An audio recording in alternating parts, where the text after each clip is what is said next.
Your morning is a reset button for the day, a tiny ritual that tells your body whether to move into calm, clarity, or fight and flight. For women over 35, that reset can wobble. Hormones shift, life gets busier, and small habits end up training your stress axis to wake up on the wrong foot.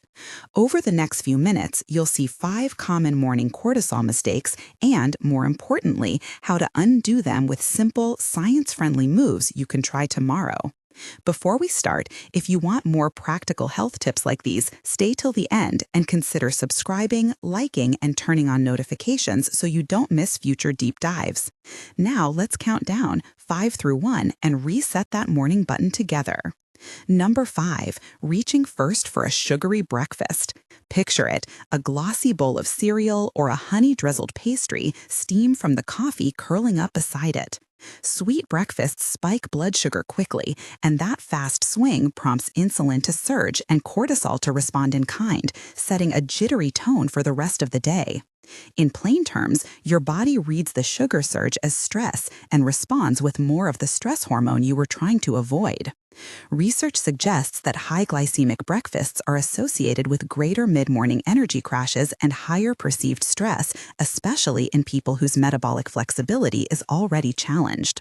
The practical fix is straightforward. Start with protein and fiber. Try 2 scrambled eggs with spinach or a bowl of Greek yogurt topped with a handful of frozen berries and a tablespoon of chia seeds. Aim for at least 15 to 20 grams of protein in that first meal. Caveat: if you have diabetes or are on glucose-lowering medication, check with your clinician before changing macronutrient patterns. Number 4, guzzling coffee on an empty stomach. You know the scene. You stumble to the kettle, inhale that roasted aroma, and take a deep, grateful sip. Coffee can be a valuable ally. Caffeine boosts alertness and, for many, mood. But consumed alone before any food, it amplifies the cortisol awakening response. Cortisol naturally rises in the first hour after waking to help you become alert. Adding caffeine to that raw surge can exaggerate it, leaving you wired rather than resilient. Studies have observed that caffeine interacts with the body's morning cortisol rhythm, increasing perceived stress in some people. If you love your morning cup and you don't have contraindications, pair it with a protein-rich bite, or wait 20 to 30 minutes after waking to drink it. A practical ritual: grind beans the night before so you can brew slowly, and pour your coffee alongside a small omelet or a nut-buttered apple. Caveat: if you're pregnant, breastfeeding, or taking certain medications like some thyroid drugs or anxiety meds, discuss caffeine intake with your healthcare provider. Number 3, waking to blue light and a flood of notifications. Imagine your bedroom, soft dawn light replaced by the cold glare of a phone screen, the first sound a barrage of messages. That abrupt sensory onslaught triggers the sympathetic nervous system, telling the hypothalamic, pituitary, adrenal, HPA axis to move into gear. Cortisol rises, heart rate climbs, and your body interprets the start of the day as a threat. There's a biological term for the morning cortisol surge, the cortisol awakening response, and it's sensitive to sensory cues. Research indicates that exposure to natural light upon waking helps synchronize circadian rhythms and promotes a steadier cortisol profile, whereas early screen exposure can dysregulate it. So, move the phone out of arm's reach, let natural light in, and, when possible, open a window for a minute of fresh air. If you can, spend 5 minutes outside lightly moving, a gentle walk, or simple stretches. Caveat: shift workers and those with irregular schedules may need tailored strategies. If your job requires early screens, try blue light filters and brief intentional breathing exercises to buffer the impact. Number 2, skipping movement or mistiming intense exercise. You've heard that exercise is medicine, and it is, but timing matters for cortisol.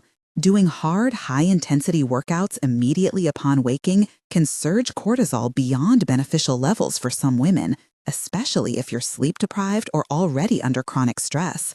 On the other hand, gentle movement in the morning, mobility work, a brisk walk, or light bodyweight flows helps regulate cortisol, boosts mood, and primes metabolic pathways without overstimulating the HPA axis. Clinical observations and exercise physiology research suggest that moderate morning movement supports healthy hormonal rhythms, while intense sessions in the context of inadequate recovery can perpetuate high cortisol. Practical adjustment. Begin with 10 minutes of low-impact movement after waking, sun salutations, a short walk around the block, or 10 minutes of resistance band work. Then schedule more intense training later in the day if you crave it. Caveat: if you're training for a competition or under coach guidance, coordinate load and recovery with your trainer or clinician. People on certain heart or adrenal medications should get medical clearance before changing exercise intensity. Number 1, starting the day in a hurry. No ritual, no oxygen, just a list. This is the mistake that compounds the others. The first 10 minutes after your eyes open are the most malleable. The tone you set then becomes a pattern. When you leap from bed, rush to dress, skip breakfast, or grab something sugary and scroll through stress-inducing news, your HPA axis learns to expect threat. Over weeks and months, that expectation becomes baseline. Persistent mild elevations of cortisol, sleep fracturing, mood fragility, and a sense of being perpetually on. Evidence from psychoneuroendocrinology shows that chronic psychosocial stress is linked to dysregulated cortisol patterns and downstream health effects. The antidote is ritual, a 5-minute breathing practice, a sequence of gentle stretches, or a simple grounding routine that signals to your brain, we are safe, we can begin. A practical morning reset could be as modest as sitting up in bed, placing one hand on your heart and one on your belly, and taking 10 slow breaths before you check anything else. Or brew tea and stand at the window for 2 minutes, noticing the sky. Caveat: if you're juggling urgent caregiving duties or shift work, tailor the ritual to what's feasible. Even one intentional breath before action counts. Between these mistakes live small negotiations, decisions you make unconsciously dozens of times. There's a moment in a mid-December kitchen where it all revealed itself to you. The air smelled of citrus as you peeled an orange, while your teenage son banged a cereal box on the counter and a meeting alert blinked on a tablet. You felt a tightness behind your sternum that morning, an old, familiar buzz. You muttered to a friend on the phone, I just feel like I'm reacting all day. They said, start with one tiny change. Pick one. That's the point. A tiny change repeated creates new wiring. A few practical no-fuss suggestions to try in the next week. Swap one sugary breakfast for a high-protein option twice this week. Pair your coffee with food or delay it by 20 minutes. Move screens out of reach and let light in for the first 5 minutes. Start mornings with 10 minutes of low-intensity movement and create a one-breath micro-ritual before you touch a device. Each small win nudges cortisol into a more adaptive rhythm. A word on evidence and complexity. Studies at respected institutions have linked the way we wake to both short-term cortisol spikes and longer-term patterns. Terms like cortisol awakening response and HPA axis are shorthand for complex systems that respond to sleep, nutrition, movement, light, and perceived safety. Research indicates associations rather than guarantees. Lifestyle changes help tip the scales but don't erase biological history overnight. If you have adrenal disorders, thyroid disease, are pregnant, or take medications that affect cortisol, consult your healthcare provider before making major changes. You might be wondering where to start tomorrow. Pick the change that feels smallest and most sustainable. Maybe it's moving your phone away from the bedside or adding 2 boiled eggs to your morning. The science supports cumulative benefit. The metaphor that fits best here is a repair kit rather than a magic wand. Tiny repairs repeated rebuild resilience. If this landed with you and you'd like more practical, evidence-informed recommendations and short routines to try, subscribe, like, and leave a comment with which mistake you're swapping out first. That feedback helps shape future guides and keeps the focus on what actually moves the needle in real lives. Remember, none of this is medical advice. For personalized care, check in with a healthcare professional who knows your history. Tomorrow morning, when the alarm sounds, try pressing the reset button instead of the snooze. Take a breath, make a small choice, and let that single decision set a different trajectory for your day. Beyond mornings, the work is about creating predictable punctuation points through the day, little signals that tell your nervous system when action is required and when it can rest. Think of these as micro-transitions: a 2-minute breath before you open your laptop, a brief walk after lunch, an intentional pause between back-to-back meetings. Each pause interrupts the habitual reactivity that keeps cortisol elevated and gives your brain permission to shift gears. Here is a simple, realistic 7-day starter plan you can tailor.